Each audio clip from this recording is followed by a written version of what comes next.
السلام عليكم ورحمة الله وبركاته. مرحبا بكم في فيديو جديد. في هذا الفيديو غادي نوريكم كيفاش تقدروا تزيدوا التصنيفات من المصاريف ديالكم. ديجا درنا جوج فيديوهات، واحد على المصاريف يعني اللي كيجيو كل مرة، وواحد على المصاريف المتكررة اللي كيتكرروا. دابا غادي نديرو فيديو على كيفاش نقدروا نديرو تصنيف لهاد المصاريف.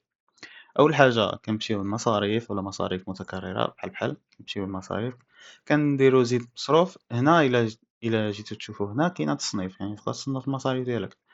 غنديرو تدوير من التصنيفات، غنتكيو في هاد البلاصة هنا، غادي يطلع لنا هنا البلاصة ديال التصنيفات. هنا نقدروا نزيدو التصنيفات ديال المصاريف ديالنا. نديرو زيد تصنيف، غنديرو نيطواياج مثلا،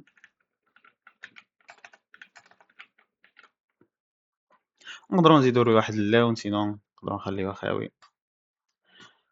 هنا غنكونو درنا واحد التصنيف ديال نيطواياج. نيطواياج يعني أي حاجة عندها علاقة يعني بالتنقية، سواء لي فام ميناج اللي كيجيو ينقيو، سواء يعني لي برودوي اللي كنشريو باش نقيو. هادو الأمور كاملين كنقدروا نزيدوهم في التصنيفات، يعني في التصنيف ديال نيطواياج. وهنا كنجيو مثلا دابا المصاريف، نقدروا نزيدو واحد برودوي دو نيطواياج، نزيدو واحد برودوي اللي شريناه مثلا كنغسلو به. والتصنيف نديرو نيطواياج طبعا. أمور أخرى كيبقاو كيفما العادة، وكنديرو زيت تصنيف، نزيد مصروف. هنا التصنيف ها هو كيطلع هنا. طبعا نقدروا من بعد نفلتريو الا بغينا نشوفو، كنجيو هنا كنتسكيو هنا كنشوفو يعني يعني الحاجات اللي فيها التصنيف هذا.